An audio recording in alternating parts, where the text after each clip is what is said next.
Supreme Family Garden here, guys, and fall is among us. So what we're going to show you guys is we're getting ready to do our last feeding with our mulch and compost. And back here, this again is the star fruit, and my mango, I think, is getting huge.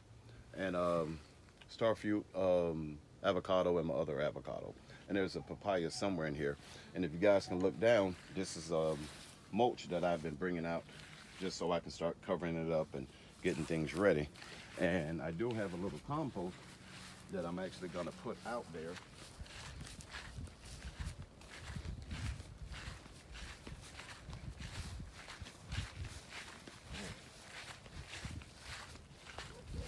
And guys, the reason I'm actually going to put a little compost out there is because I have a surprise for you guys.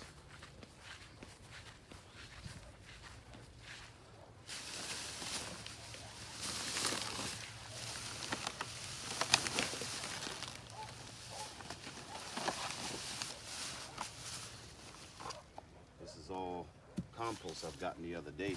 Haven't even had a chance to get it out, but I'm going to take some of it back here because I'm going to use it now. Look at here, muscadine grape seeds.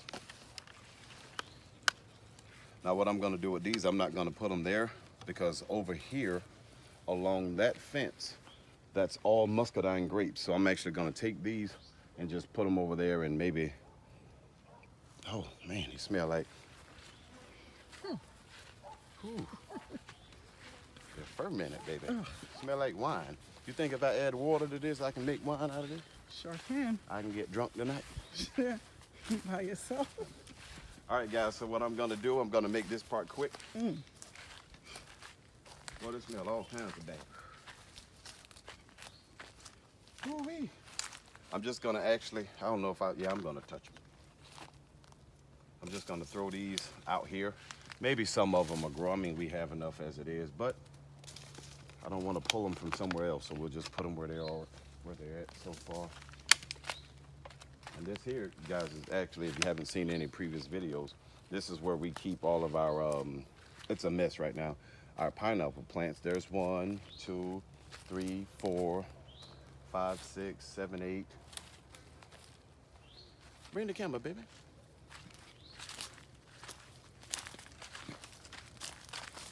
9, 10, 11, 12, 13, 14, 15, 16, 17, 18.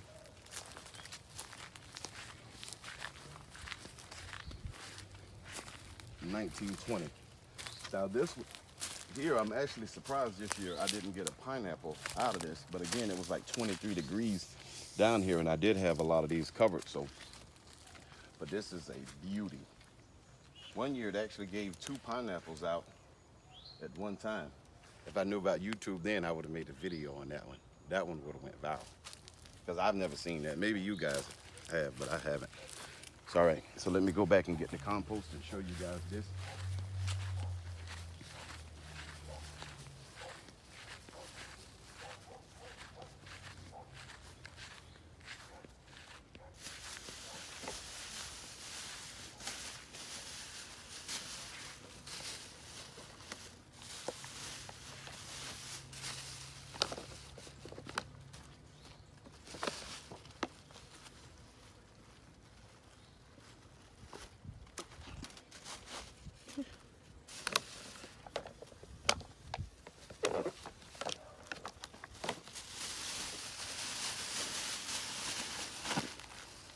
Okay. All right, guys, we're gonna go back here again.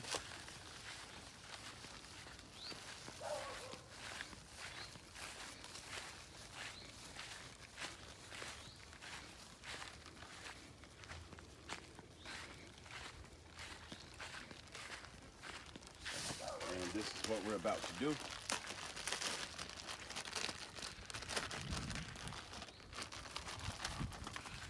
Now the reason I'm putting this out now because the trees are growing so much. So I know the drip line on, like, say, the star fruit is further out, but this is as far as I'm going to take it because it's going to be hard to kind of keep this somewhat uniform in this area. And then I'm going to cover it all up, and that's going to be the only feeding this is going to get until spring. Now down here in the south, it's still again like 90 degrees, so I can do this now, and I still should have some success because it's still hot. Now, guys in the northern states, this is something I wouldn't do because it's probably gonna just sit there and steak.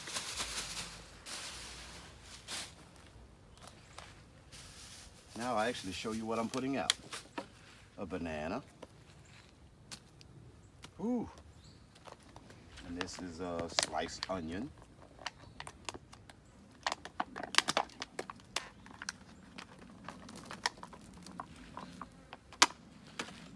Plus I gotta get in here and kind of weed this out. I'll do that tomorrow. And this is pineapple chunks.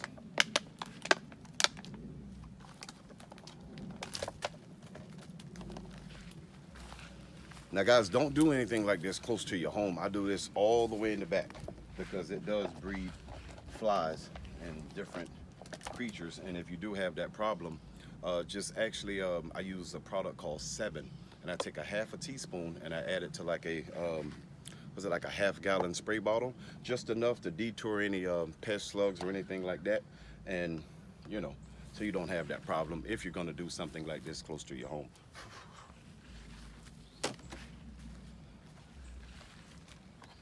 Here's a little avocado. I'll throw him back there. Maybe it'll grow.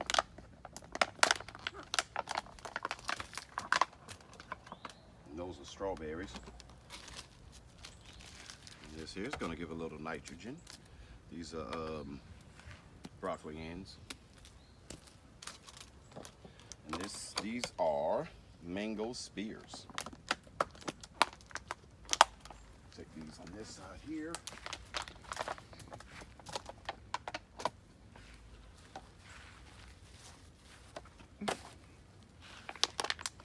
These are some more diced celery and onion.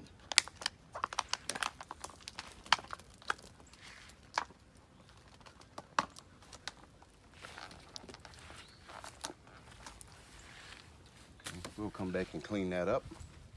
All right, now the surprise that I have for you guys is I made a video about a starfruit tree probably like 2-3 weeks ago.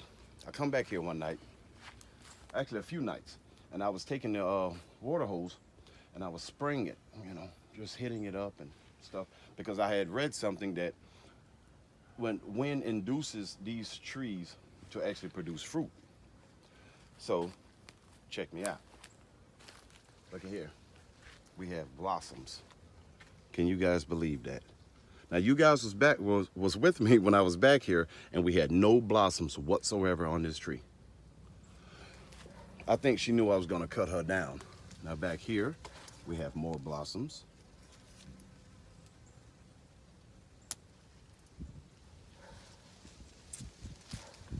Watch your step, honey.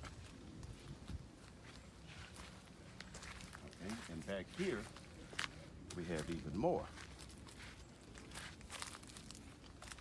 She's loaded. And according to research, this actually is the time that they actually start giving off flowers. So that's a good thing. You get that, honey? And back here, there's more, but my wife's not gonna go back there because she's afraid. She wants to move me out into the middle of nowhere, but then she doesn't want to come and do a whole lot, but that's all right. So that's good, guys. That's the reason I'm actually adding so much compost around this tree, just to feed it a little bit more, just in case if the weather stays, you know, 89, 91 degrees, this tree, it can actually do what it needs to do, and maybe I'll get lucky and get some star fruit. Now right here, I'm gonna show you, this is a peach tree. We're gonna plant this sometimes this weekend. This is the one for my son's teacher. Right here, this is the other starfruit tree. Now it did lose a lot of now lead. I almost don't want to really make this video because you said that you went into your garage and all your starfruit fell off. So I said, oh Jesus, maybe that was like a curse he put on my tree. So I come back and look, and guys, look at this. Starfruit. Wow. Starfruit. Starfruit. Yay. All right, I think there's more on here somewhere too. Yep, like down here. There's more star fruit. Okay. So now what I did with this, guys, it was a few. I actually moved it back here because honey, if you can hold the camera up. If you can see here, it's shaded back here because when you grow these things in containers and if they start to fruit and if you're busy, you have a regular 9 to 5, it's kind of hard to stay on top actually of watering these things properly. So what I did was I actually put leaf mold and a little bit of mulch in this particular plant. See, like today it was like 92 degrees and this is still moist because if this thing dries out, you know, it's gonna drop its fruit. So again, guys, if you're gonna plant things and they're starting to fruit in pots, you know, keep an eye on them, okay? And oh yeah, one more project. This is what else we're doing here. This is mulch I put here to cover up, to protect my papaya tree. And again, guys, it's doing well. It's doing well. And underneath here, if you look, it's about 20 bags of carrots. I'm gonna open all of these babies out. And this is what I'm gonna do.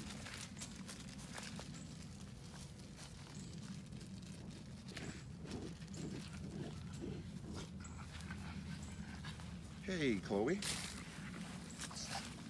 Come here, baby. And guys, we're gonna bring you a video. Tell them, say I had babies last night. My little pug had some babies, so if anybody wants some puppies, let us know. And that's about it, guys. Oh, she wants me to show you guys our pear tree. Come on, honey. Come on, Chloe.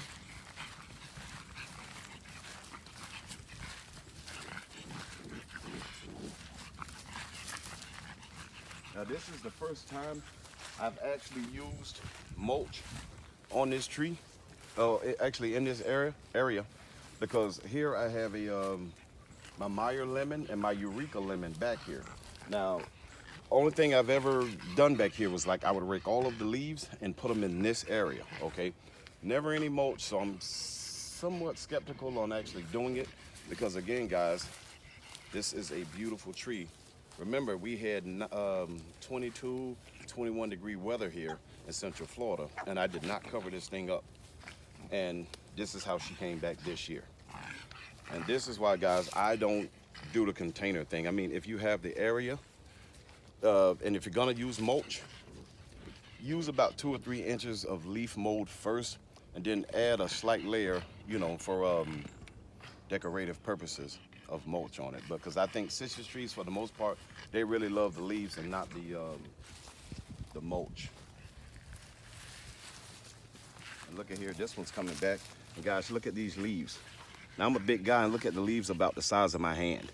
Okay, she is a beauty. And again, look, that's just leaves. No more, no less. And here, this is how powerful leaf mold is. Now this is another avocado tree, okay? And look at the stalk on that baby, and that's just from a seed from probably some compost. Yep, some compost, because here's the paper from it that I've been throwing out here. And last but not least, our pear tree. I think this actually is a kefir pear. So again, we have the little mulch here. We're gonna make a few islands just to make the yard a little more decorative for the holiday season that's coming upon us. Look at that, guys. Now, baby, it was like 3 more, but I ate them when I was back here working. That's mine. Yep, this is yours, honey. Look at that, guys. And again, this is a kefir pear. I think that one's a kefir. Is this a kefir? I think this is a kefir or a barlett pear. Yep, these are kefir. I think the barlett is up front. But yeah, this is our little pear colony right here. I'm only gonna let these babies get about like 8 feet high because I don't want any of the trees here to get too tall because it doesn't look nice.